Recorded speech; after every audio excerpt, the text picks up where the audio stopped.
Boa tarde, boa noite, bom dia. Estamos aqui mais uma vez para conversar sobre a temática da nossa disciplina. Essa é a nossa última gravação neste módulo e a ideia é fazer um balanço do que vimos até agora na literatura indicada para vocês. Bom, a gente na literatura tem desde o contexto da crise do estado de bem-estar social ou da não crise do estado de bem-estar social, pontuando o que, de certa forma, marca o contexto de surgimento do processo de reforma do Estado Nacional Brasileiro, a partir do qual surge o Sistema Único de Saúde na Lei 8.080, filha da Constituição de 1998. A gente viu nesse texto a quantidade de teses que tensionam o estado de bem-estar social no sentido de retração dos direitos e da busca de redução das desigualdades, notadamente pelos autores liberais e neoliberais, assim como outras teses que vão tentando ou aperfeiçoar, ou modernizar, ou desburocratizar o estado de bem-estar social, no sentido de que ele seja mais eficaz, efetivo e eficiente nas suas operações de tornar a sociedade menos desigual. Depois, então, a gente pega o conjunto de doutrinas, princípios e fundamentos da organização do SUS, bem resumidamente, e dentro desses textos vão estar postos todas as NBOs, as normas operacionais básicas do SUS, que a gente não fez uma gravação específica sobre isso, à medida em que as NBOs estão presentes em pelo menos 3 dos textos que foram indicados para vocês. Compreender essas NBOs é bastante importante por conta de que elas organizam a cada momento o SUS e elas dão o tom das negociações entre os diversos atores sociais que estão ocorrendo em cada momento. Se a gente pega, por exemplo, o texto que está trabalhando a implantação do SUS, com um texto da Jussara Mendes, que está trabalhando ali um balanço do SUS, o balanço da literatura sobre o SUS e alguns desafios. E pega o Jair Nilson Paim, que está fazendo um balanço dos 30 anos do SUS, e ele inclusive brinca no vídeo que ele fez o balanço dos 20 anos, fez o balanço dos 25 anos e agora estava fazendo o balanço dos 30 anos. Ele brinca com isso porque, de fato, ele é um estudioso fundamental do SUS e, invariavelmente, cabe a ele, deve ser muito dolorido, fazer esses balanços. Esses demarcadores que ele faz, 20 anos, 25 anos e atualmente, se vocês olharem as NBOs e a fala dele naquele vídeo e no texto, vocês vão conseguir ver claramente como que essas normas operacionais básicas respondem a determinados contextos sociais onde o SUS está inserido.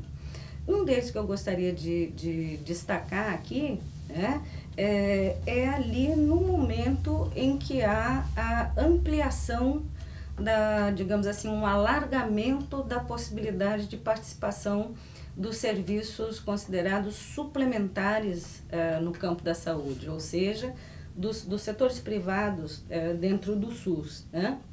O Jair Nilson vai fazer uma crítica bastante severa e vai detalhar no texto dele como isso vai ocorrendo desde o momento em que 2000 é aprovada uma norma operacional básica, uma NBO, dando mais possibilidade de entrada desses setores dentro do SUS, como também vai associar a criação dessa NBO a um momento em que o setor de serviços privados no campo da saúde passa por uma capitalização, por uma ascensão que inclusive vai se introduzir no mercado financeiro. Ele vai trabalhar ali o caso da Amil. Bom, a que ele está se referindo mesmo? Ele está se referindo ao seguro-saúde, aos planos de seguro-saúde, que há ali a entrada de uma modalidade de plano de seguro-saúde coletivo, ou o famigerado Plano Popular de Saúde, né? Que são serviços privados que trabalham com uma faixa de renda per capita, que somada um a um dentro da família ou dentro do local de trabalho, enfim, compõe um determinado seguro-saúde. E isso tudo, a NBO de 2000 vai permitir que esses seguros se combinem no âmbito da estrutura do SUS. É bastante interessante olhar os casos quando ele descreve, né? Porque um dos resultados disso é uma introdução, de certa forma, ímpar, né? Daria para dizer que a AMIL é um case de sucesso, né? Dentro do campo capital financeiro. Ele vai, inclusive, indicar, vai lembrar ali, que o dono da AMIL é considerado um dos mais ricos, um bilionário, um dos homens mais ricos do Brasil. Essas empresas de seguro, elas chegam, inclusive, a participar do processo de financiarização com a abertura de ações na Bolsa de Valores, enfim, né?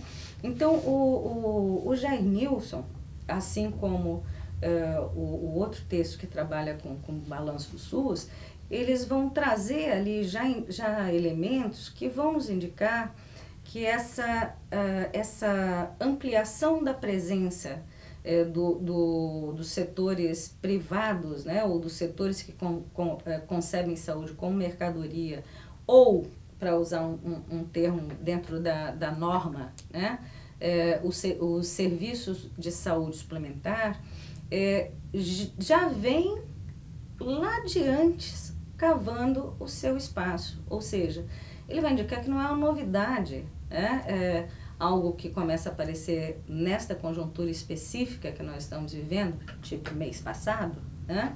Que é a intenção, né, desse setor privatista de saúde de extinguir o SUS, né, de retornar a uma proposta de atenção à saúde, a uma política de saúde nos moldes do que era o Sistema Nacional de Saúde, que também está lá nos nossos textos, né? Se vocês pegarem o texto que tem a linha do tempo, se vocês pegarem o texto da implantação do SUS, mesmo o texto de Mendes et al., vocês vão ver ali que há um momento em que se constitui no Brasil o Sistema Nacional de Saúde. E o Sistema Nacional de Saúde tinha, né, como um dos seus estruturantes os planos de saúde. É bastante interessante tentar, ao fazer a leitura dos textos, ver o que cada texto traz, né, de complementariedade em relação a esta trama complexa, vamos dizer assim, que compõe o processo de criação e a trajetória de vida de uma política pública. Uma política pública tem uma trajetória de vida, e assim como nós, né, que temos momentos diferentes crises, crescimentos e etc., uma política pública segue trajetória similar, porque ela reflete, como dizíamos em um outro momento, ela reflete a dinâmica de disputas existentes na sociedade. Então, se vocês pegarem esses textos, vocês vão conseguir captar nessas dinâmicas como que o formato da política de saúde vai se alterando, né? Desde lá de trás, né? Das caixas de aposentadoria e pensões do tempo de Getúlio Vargas, quando tinha a participação dos trabalhadores na gestão de cada caixa de aposentadoria e pensão, porque eram categorias profissionais, depois os institutos, IAPC, IAPI, enfim, até que durante a ditadura militar esses institutos viram um sistema nacional de saúde, criando um patamar X, né, de acesso, e um outro patamar de de exclusão dado basicamente pela carteira de trabalho assinada. Naquele momento já existia a participação do que hoje se chama saúde suplementar no SUS, né? Na verdade, esta era a base fundamental do sistema, porque é naquele período que há o crescimento do que se chama a indústria médico-sanitária. É nesse período de criação do Sistema Nacional de Saúde que vai haver uma enorme de expansão, principalmente na construção de hospitais, serviços especializados, dado que o modelo era um modelo hospitalocêntrico, né? Bom, por que é importante vocês tentarem fazer essa espécie de correspondência, né, entre esses vários autores? Porque a partir dessa correspondência é possível, inclusive, identificar, né, como que aquelas teses sobre o welfare state e a crise se manifestam no nosso tempo, se manifestam ainda hoje, apesar daquele texto ser uma revisão da bibliografia dos anos 80, que é o período, então, onde ocorre o consenso de Washington. Então, vejam só vocês, desde de 80 para diante, né, se tem aí um período longo, entre aspas, né, dado que o longo é sempre relativo no que se refere à história e à construção da vida social, vocês têm aí um período largo, onde permanentemente as teses, né, neoliberais, liberais, social-democratas, não diria que comunistas, porque não estão contempladas ali na discussão da Sônia Drive e do Vilnez, elas vão tensionando essa formatação da política de saúde. E, mais, elas vão galgando espaços maiores ou menores em cada conjuntura. Então, observem que todos os textos que vocês vão ler e que tratam sobre a questão do balanço do SUS vão identificar a questão do financiamento como um problema permanente, né? No governo Fernando Henrique foi assim, no governo Lula também foi assim, no governo Collor também foi assim. Observem que a ideia de que falta dinheiro, ela está sempre tensionando a organização do sistema.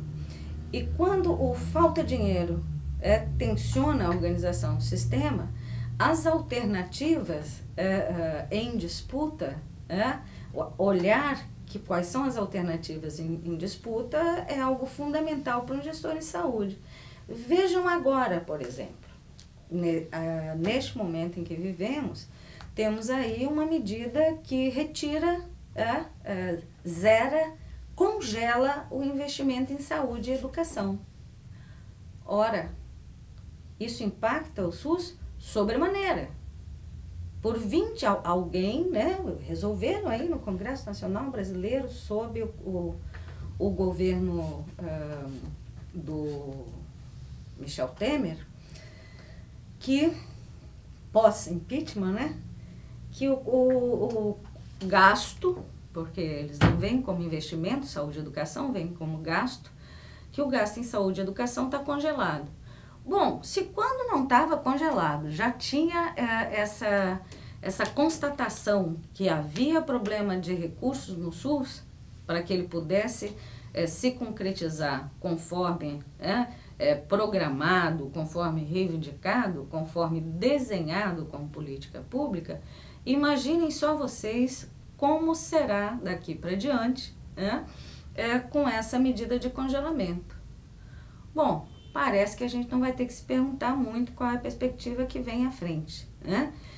Já houve recentemente uma reunião, né, dos empresários de saúde, junto com setores governamentais, enfim, apontando, como eu dizia há pouco, para algo parecido com o Sistema Nacional de Saúde. Se vocês forem ver na bibliografia indicada, o Sistema Nacional de Saúde estava lá, era fundamentalmente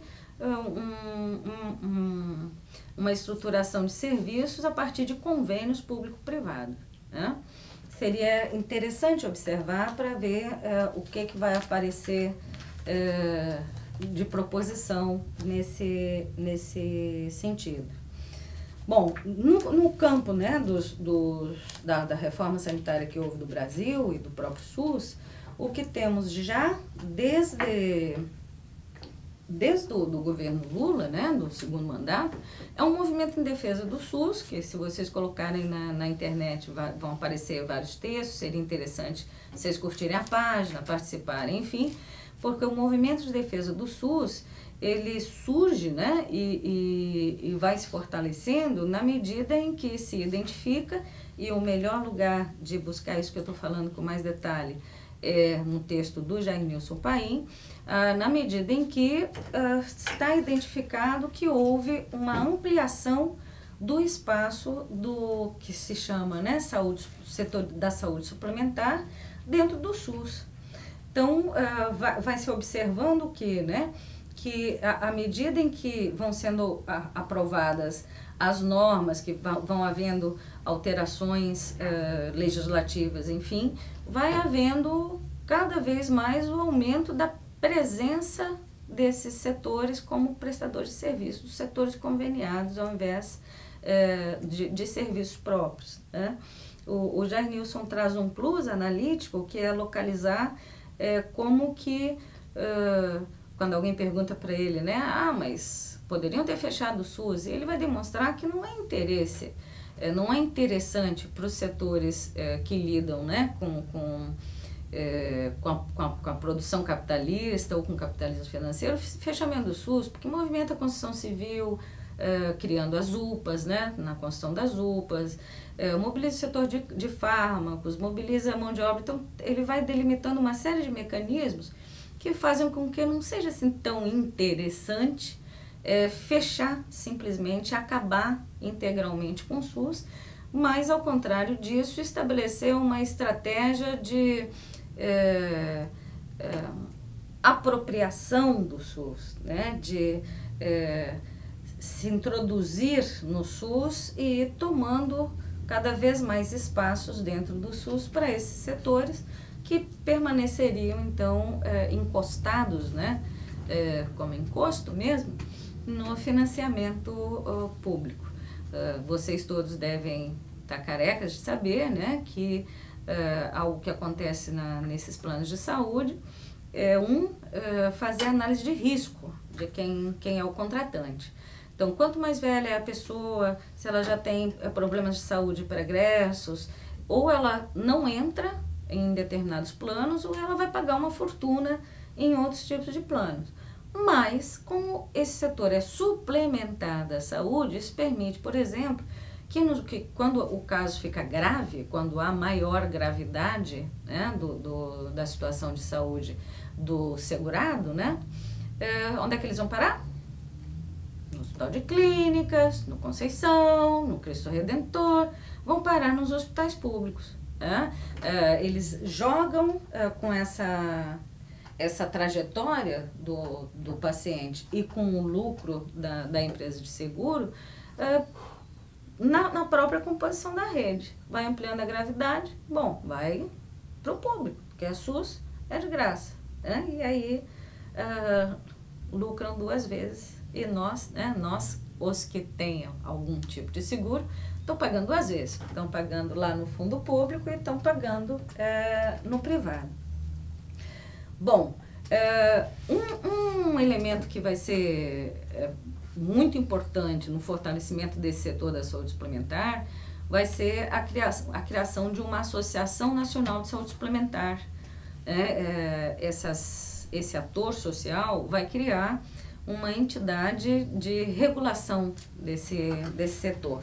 No momento em que se cria essa organização, há ali uma ideia de que seria em favor, né, para ver melhor como atender e tal os seus usuários, mas ao longo do tempo o que se vê é que essa associação ela acaba virando, né, um elemento de fortalecimento desse ator social e da sua intervenção no SUS, e também um lugar de elaboração, né, da expansão desse setor na sociedade. Então, os nossos desafios são enormes.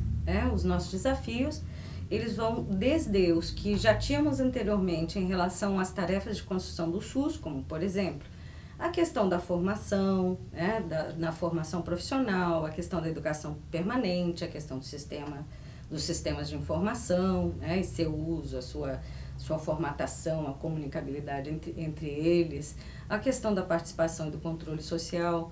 Ou seja, além desses desafios que colocávamos para nós mesmos no processo de construção do SUS, temos aí um contexto de outros desafios que são de ataque ao SUS, ataque efetivamente ao SUS, né? Eu não pude deixar de dar um sorriso quando eu via o vídeo do Jairnilson Paim, quando ele diz assim, olha, isso que eu estou falando não é fofoca não é coisa de um professor, assim, que esquerdista ou algo do gênero, né? Eu não pude deixar de dar um sorriso porque às vezes, e nesse tempo, a gente às vezes, para falar da coisa cientificamente, corre o risco de levar um rótulo desses assim, né? Porque efetivamente nós estamos vivendo num tempo em que há um certo despudor generalizado, em classificar as coisas, em fazer coisas, em dizer coisas. São tempos bastante difíceis. E agora que já sabemos que o SUS ele nasce dentro de uma perspectiva de redução de desigualdades, bom, só falta dizer que SUS é coisa de comunista, né?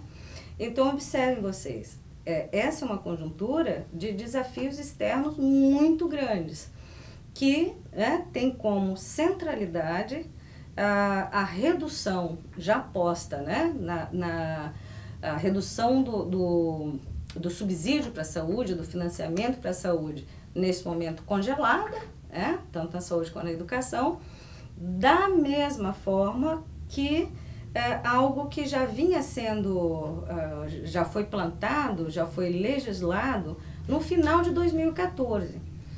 Vejam vocês que não era permitido, na Lei 8.080, não era permitido capital estrangeiro no campo da saúde. Interessante, né? Tem motivos, né? Conseguem imaginar quais sejam, né? Bom, no final de 2014, o Congresso Nacional colocou dentro de um projeto encaminhado pela presidenta Dilma Rousseff, que se referia à alíquota de imposto de renda, uma reformulação tributária no imposto de renda, colocou ali dentro o que eles chamam de jabuti, que é o apelido, quando vão botando emenda num projeto, uma resolução, que agora está em lei, dizendo que sim, isso é possível. Então, hoje, é possível, no campo da saúde suplementar, que haja investimento privado de saúde. Sabe o que aconteceu com a AMIL, que eu citava lá fora? Que foi o primeiro, quiçá, talvez tenha sido o primeiro seguro com essa pegada popular, de seguro coletivo e tal. A AMIL se capitalizou de tal forma que hoje é de propriedade de uma seguradora norte-americana. Foi vendida por tubos e tubos, bilhões e bilhões e bilhões de dinheiro, já no escopo dessa lei, Então, da mesma forma que esse contexto nosso é um contexto que, por exemplo, olhando lá para os leilões da Petrobras, estão sendo feitos leilões parciais da Petrobras e quem está comprando são investidores internacionais. Isso também pode acontecer hoje no campo da saúde e também no campo da educação, E o que nós vamos ouvir como argumento para isso é um dos argumentos que está lá naquele texto da Sônia Dreib, localizado em vários autores da literatura internacional, que são as teses de traço neoliberal ou outras que falam da ineficiência do Estado, que são teses mais neomodernizadoras, mas que tem por fundo a questão do neoliberalismo, Aquelas que vão dizer assim, o Estado é ineficiente, então a gente tem que modernizar o Estado e tal, mas no bojo dessa modernização traz um processo excludente de amplos setores da sociedade. Então vejam vocês, esse nosso módulo, ele cumpre essa função, porque virão outros momentos do curso que vocês vão poder aprofundar aspectos aqui anunciados brevemente nesse espaço que tivemos. Cumpre qual função? A função de ver como se desenvolveu a política de saúde do Brasil dentro de um contexto, que é um contexto analítico e que é um contexto sociopolítico, econômico e cultural. Espero, então, que vocês tenham aproveitado essa disciplina e que em breve a gente se encontre de novo no módulo Estado, Governo e Mercado. Mas é importante dizer para vocês, nesse finalzinho de gravação, que vocês são uma geração da transição, vocês são uma geração muito importante para o país e para a política de saúde nesse momento, porque vocês vão viver, vocês estão no olho do furacão das mudanças que poderão acontecer na política de saúde nesse momento.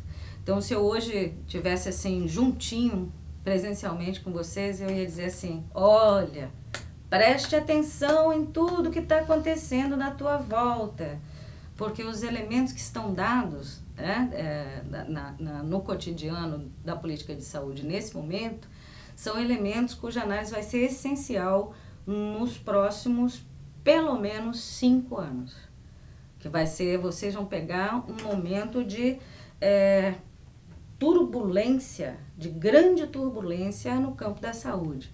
Então, prestem atenção no entorno de vocês, leiam bastante, vão lá nos sites da Rede Unida, no site da Abrasco, nas páginas de Facebook. Tentem acompanhar esse movimento, que ele vai ser muito, muito útil e importante para a vida profissional de vocês, principalmente para aqueles que vão, quiçá, ocupar espaços de gestores de saúde nos seus municípios. E obrigada, bom dia, boa noite, boa tarde.